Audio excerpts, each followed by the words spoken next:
Hello, and welcome to Balance and Bottom Lines with Rebecca. Joining us today is Erica Hostetler. Erica is a Christian speaker, writer, encourager, and entrepreneur.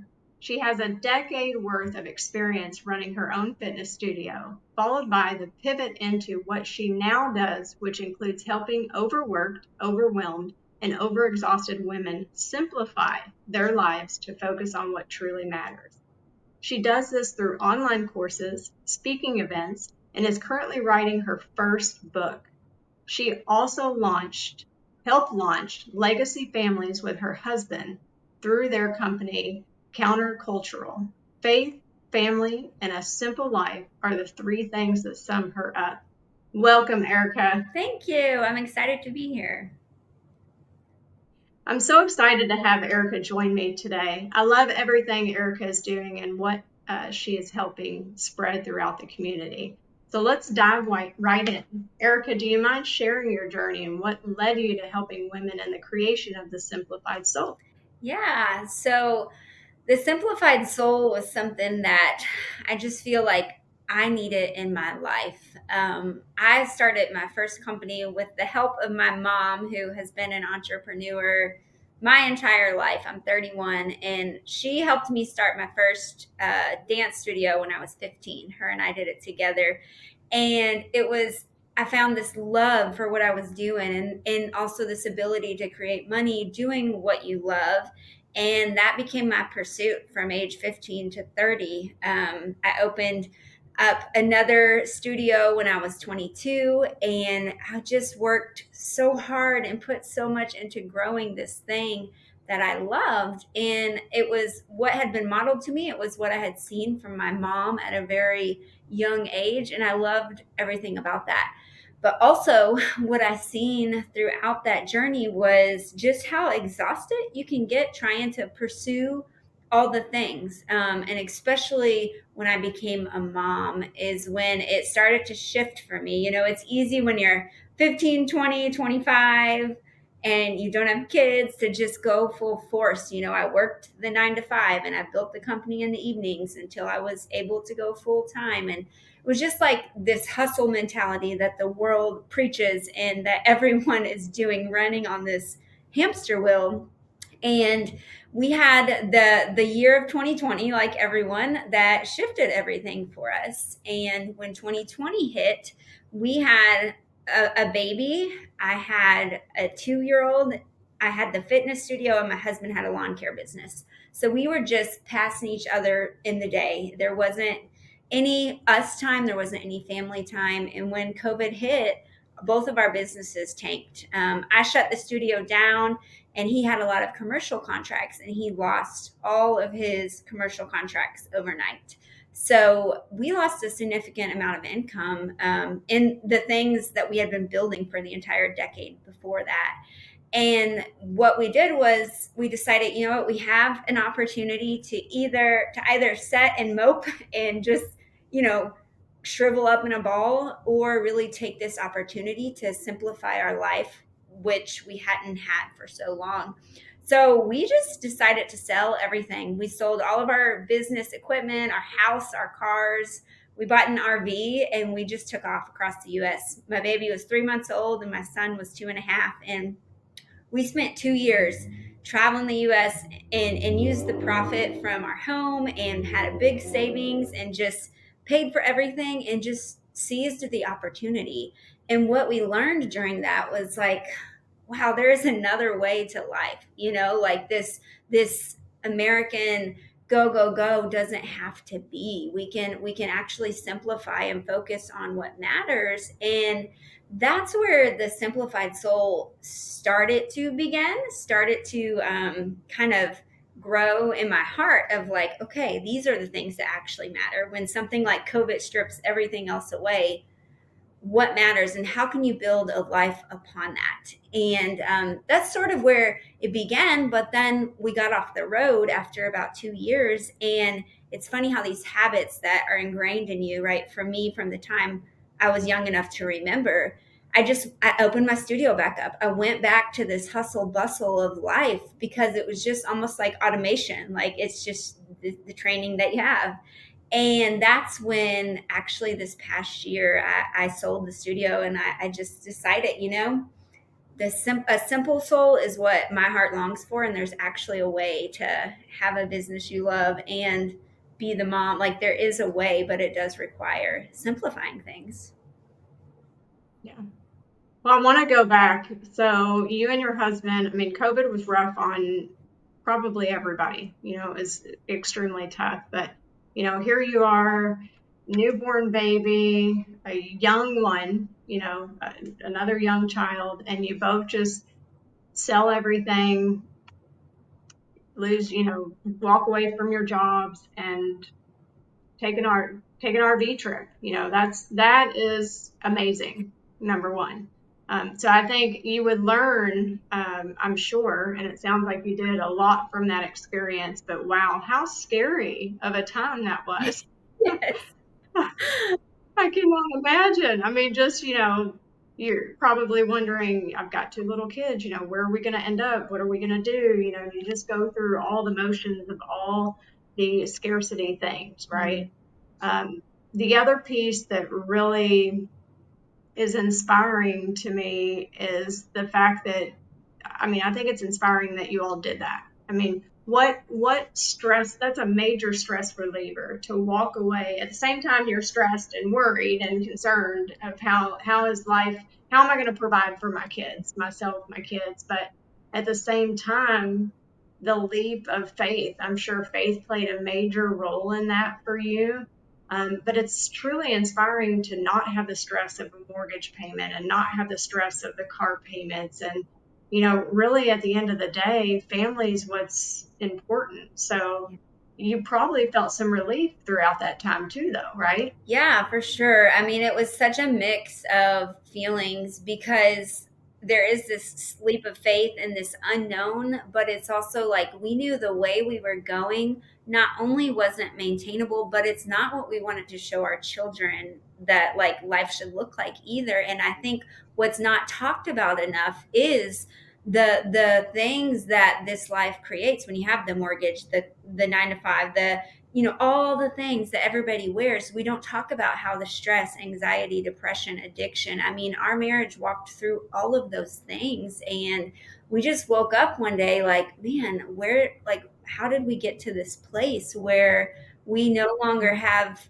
like, depression is ruling our home and stress is ruling our home? And that's just not how we were created to live. And so I call it our soul sabbatical because although it was like, terrifying, it was also your soul, that's your mind and your emotions. And for the first time in a decade, like, our mind and our emotions was able to just like breathe, get outdoors and breathe and just focus on the things that mattered. And the whole world thought we were crazy. I mean, I think we had two people out of all the people we know that actually said, good for you, go, because it was during COVID and there was so much uncertainty. And people thought, you're going to go take your kids out in this crazy world. And the crazy thing is, all the people we met on the journey were nothing but kind.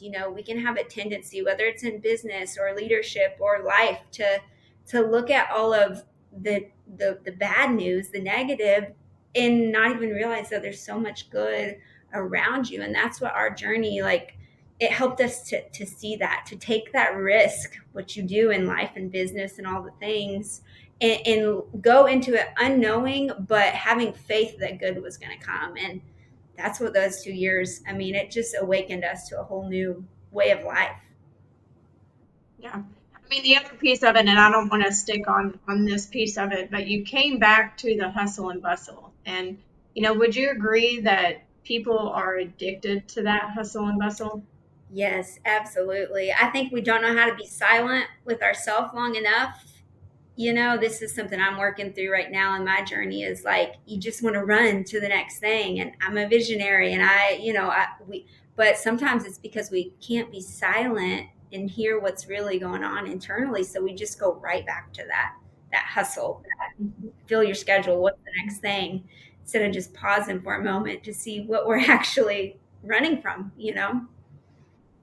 Yeah. What's going on in our heart? And I agree. I'm very type A, so I'm like, okay, what's the next thing? And I've always have a to-do list going on. And my husband, he told me earlier, he's like, you're giving me anxiety. And I'm like, what are you talking? This is, we're just texting back and forth. So I'm like, what are you talking about? I'm like really relaxed right now. Like, and he's like, you're stressing over this. He names off like three or four things. And I'm like, so then I start rebuttaling. I'm like, okay, that is this, and this is important because we've got to, part of it was around, we've got children. So I have a 20-year-old that's in college, and yes, he's a grown man, but I'm his parent and I'm still here to help guide him and nurture him and, mold him into a good human being, right? It's just is what it is. And that's what, my journey, and that's what I'm here to do. I feel like that God has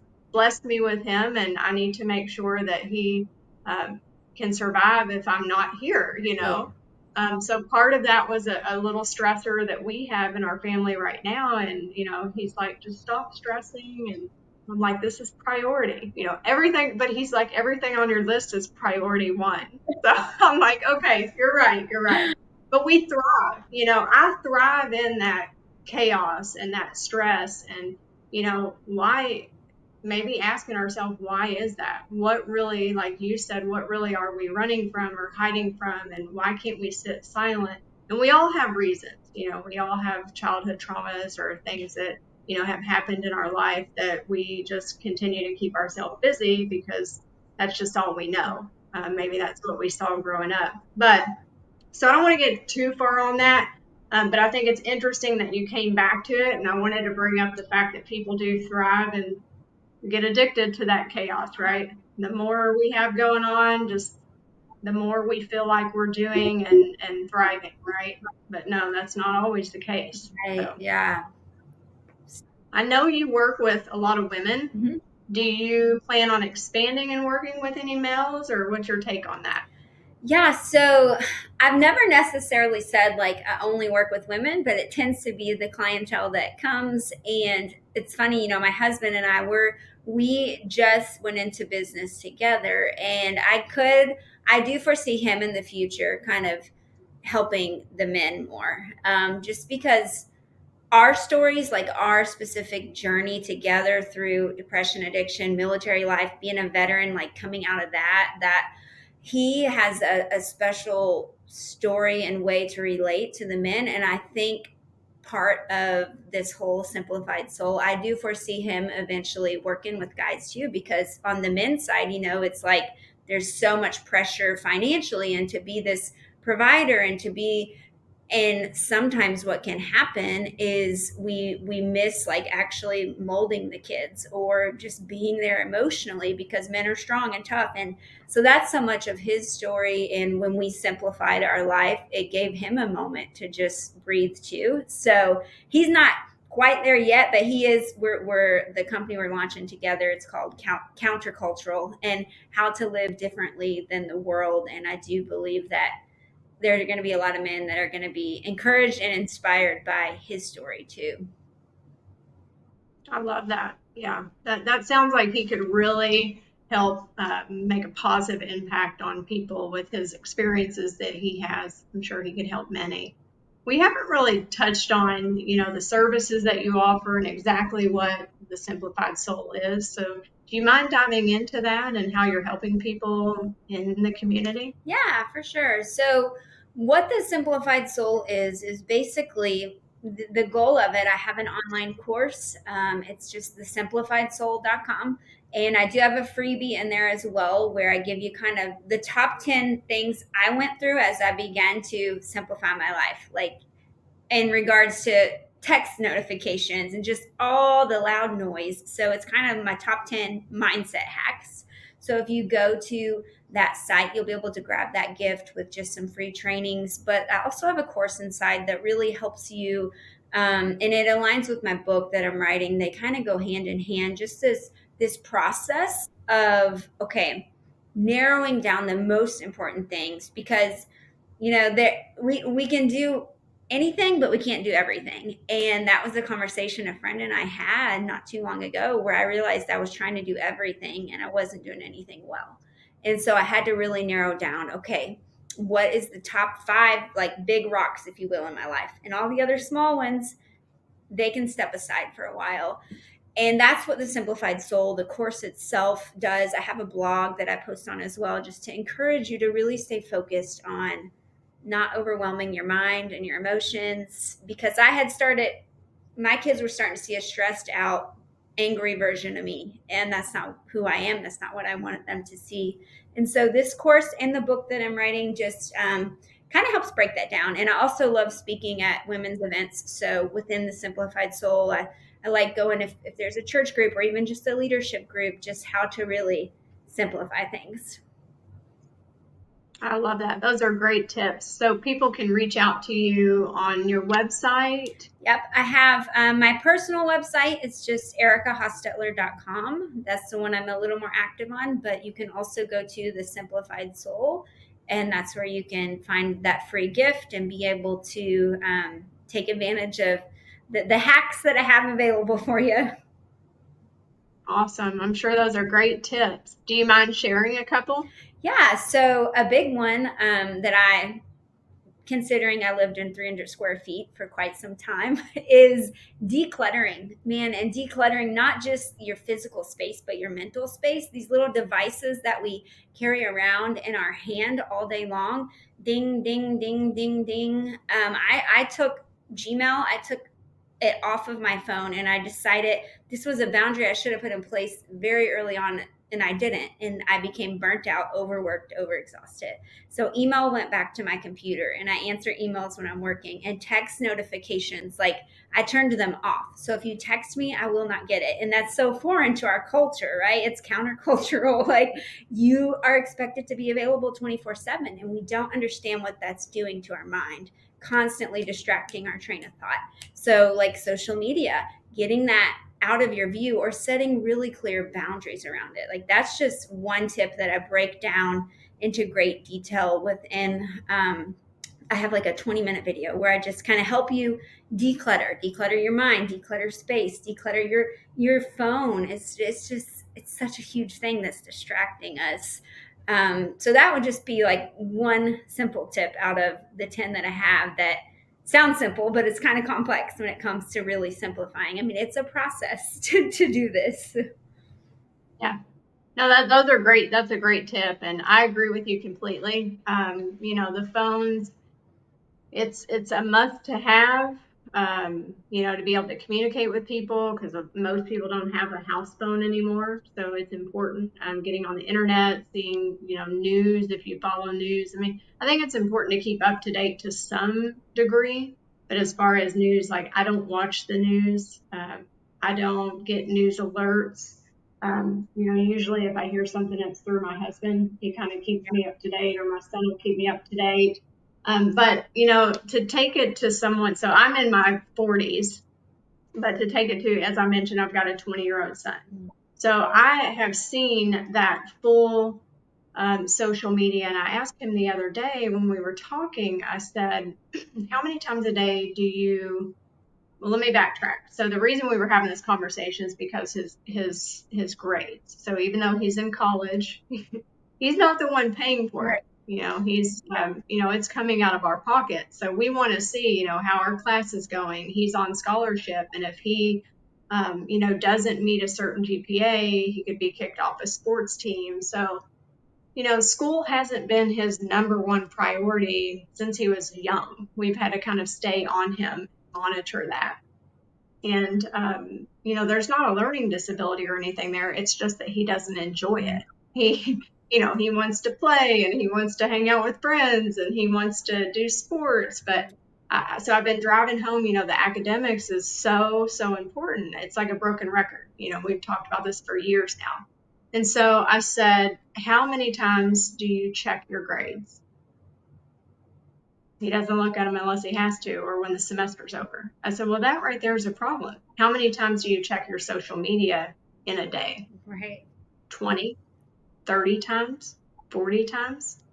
Yeah. Well, you're probably right. I said, but you can't take a few minutes to log on and take a look at your grades. Mm, That's a problem. Gaming, let's dive into gaming. That's another thing that kids these days, or maybe even there's grown men, I'm sure, and maybe females that are into gaming. Set boundaries for yourself. That's another thing that I talked to him about. If you want to spend time gaming and it's raining outside, or you've had a stressful day and that's your outlet, that's fine, but let's set a boundary. right. If it's an hour, you know, playing for 2, 3, 4, 5 hours, that's you're not getting up, you're not moving your body, you're not getting any sunlight. Like, to me, that's not healthy. It's not productive.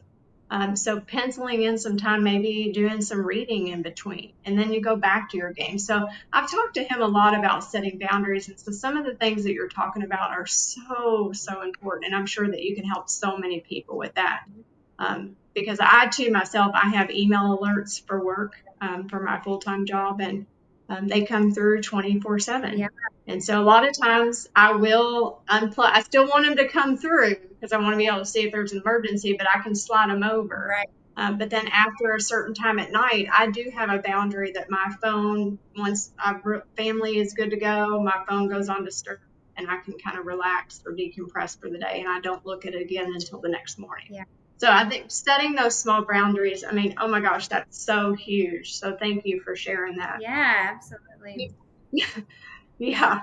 Are you seeing some of those things that I was mentioning and some of the folks that you're helping? Yes, definitely. I was actually thinking about that earlier today, where, a decade ago, I might have got on social media once a month to post like a few pictures of what happened over the month. And now people, with these stories, and you're posting every second of all day. And I just think we don't realize the effect it's having on our mind. And like you said, having those boundaries, like that is a lot that I talk with people about, is being super intentional, because even the scroll that people do, you don't realize what that's doing to your mind, your self-worth, your like subconsciously, like we don't even realize what it's doing. And oh, maybe I should do more like her because she lost 10 pounds, or maybe I should, like, you just don't realize what it's doing to your mind. So I think having the boundaries is key, and it's going to continue to be key because more and more entertainment, more and more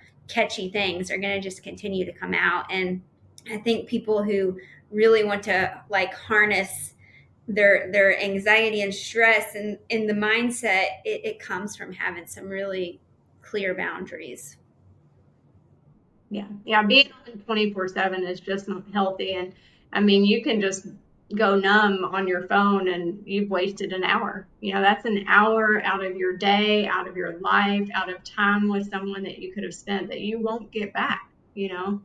And life's so short. So thank you for sharing that. And I'm so glad that you're helping people to realize that. Thank you.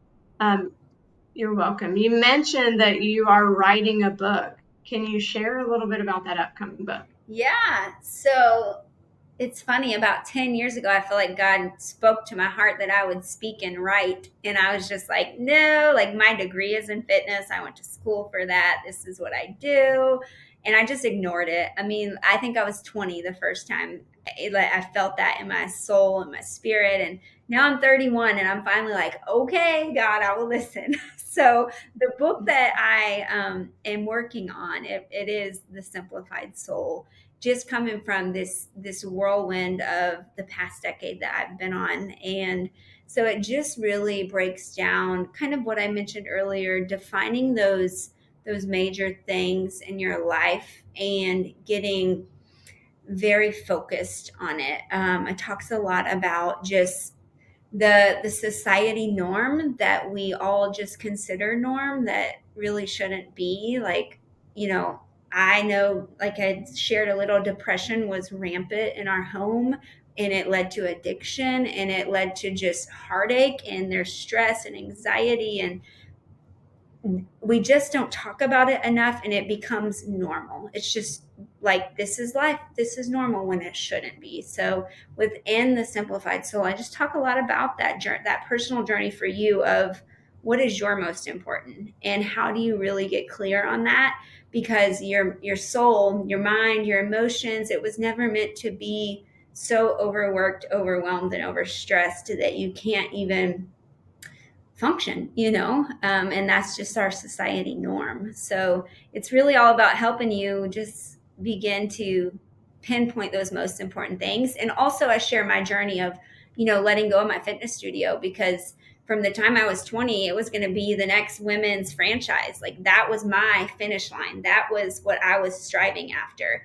And when God said, let it go, after I had built all the systems and all the things, it didn't make sense. Like, why would you let go of something you worked so hard for?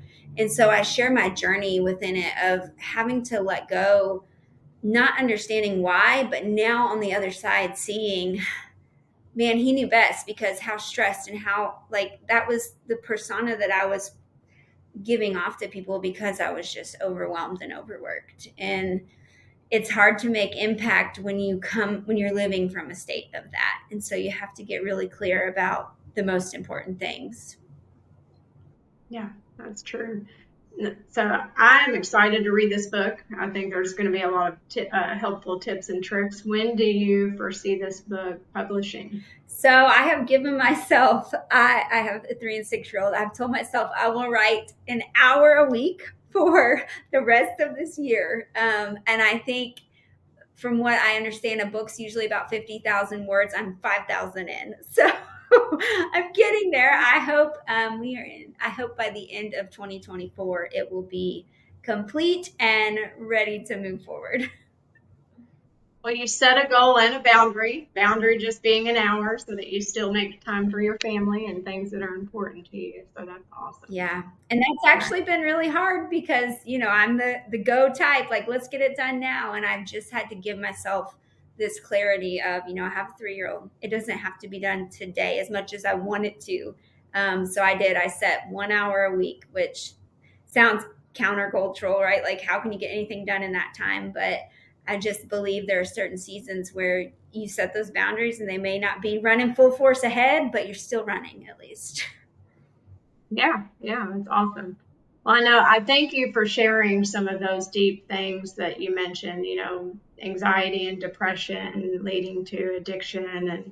And, I know that's hard to share, but thank you, because, that will also help other people, hearing your journey and how you all have worked through that. So super inspiring. Yeah, you're Um, I know you've been an entrepreneur for a long time, and you've worked with family. Oh my gosh, working with your mom and then working with your husband.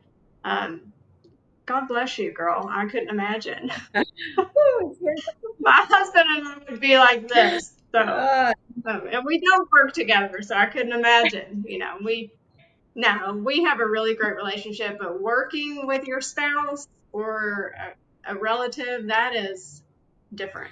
That is different. So. yes, very much so. In fact, my husband came on at my fitness studio a couple years ago, and it only lasted for about 3 months, because we were like, we cannot do this. And now here we are again, starting again, but we're starting on something that we're both passionate about, which definitely helps, versus he kind of just came along what I was passionate about. And so we're learning communication, that's for sure. Pulling out all the skills. That's good though. I think it will make your relationship a lot stronger. In the end, there may be some storms throughout this process, but I'm sure that you all will come out even stronger. Yeah. So no doubt there. Yeah. Well, since you've been an entrepreneur for so long, what is one piece of advice, or maybe a few pieces of advice, that you would like to give to someone that's listening who may be starting their entrepreneur journey? Yeah. Okay. So I think my top two, both are actually, I would say, 4 P's. People, have the right people surrounding you. Perseverance. It's going to get hard. Like, you have to know that that you're going after what you're called to, because you are going to have to persevere. Prayer for me, man, just praying through these times when I wasn't sure how rent was going to come through to pay the electric at the studio.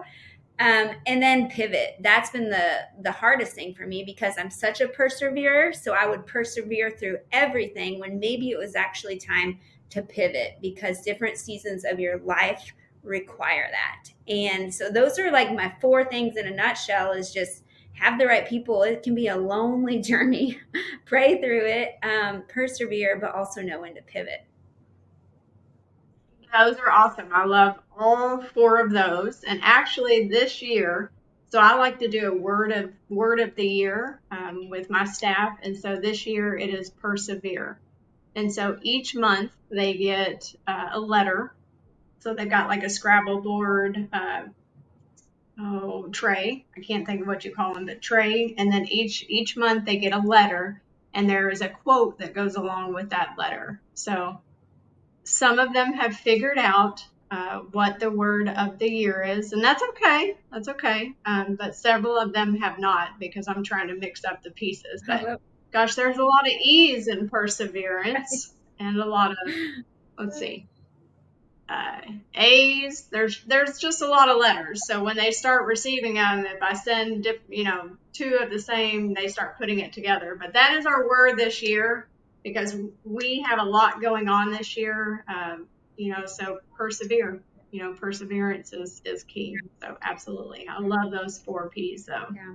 And pivot, knowing when to pivot. I mean, if something you just keep on trucking along, and it's just you're getting storms left and right, it may be time to pivot. Maybe that's not the route. It doesn't mean that it's not the route forever. It just means that it's not the route right now. Timing is everything. So yeah, for sure. You can miss the moments that you're meant to be a part of if you're so focused on the wrong thing. And I sold my company to my 2 head trainers, and they are passionate about fitness, and I no longer am. I used to be. Now I'm passionate about my home and my kids, and I was taken away from them, this journey that they're stepping into, because I was so locked on it being mine. And so sometimes we can take away from other people too if we're not willing to pay attention to the season we're in.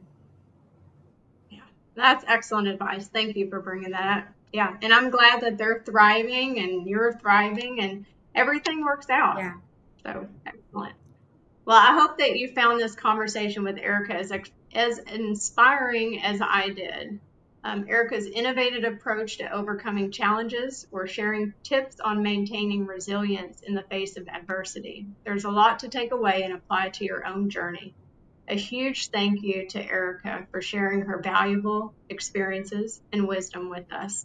If you enjoyed this episode, please subscribe, rate, and leave a review. Your feedback lets us know what you'd like to hear. Erica, if you don't mind sharing with the audience, I know you shared a little earlier, but share how they can connect with you again, please. Yeah, you can go to ericahostetler.com or thesimplifiedsoul.com and just drop me a message there. I'm also on Facebook and Instagram. It's just Erica Hostetler, but I don't camp out there much because I'm a much simpler person than that. So you're not going to find me there a lot, but ericahostetler.com, thesimplifiedsoul.com, that's the best 2 places. All right. Well, stay tuned for our next episode where we'll continue to bring you the stories and strategies of people from around the world. Until then, keep striving, keep learning, and keep pushing towards your own success. Thank you for listening to Balance and Bottom Lines with Rebecca. Have a great day, and remember, your journey to success starts with a single step. Erica, thank you so much. Thank you.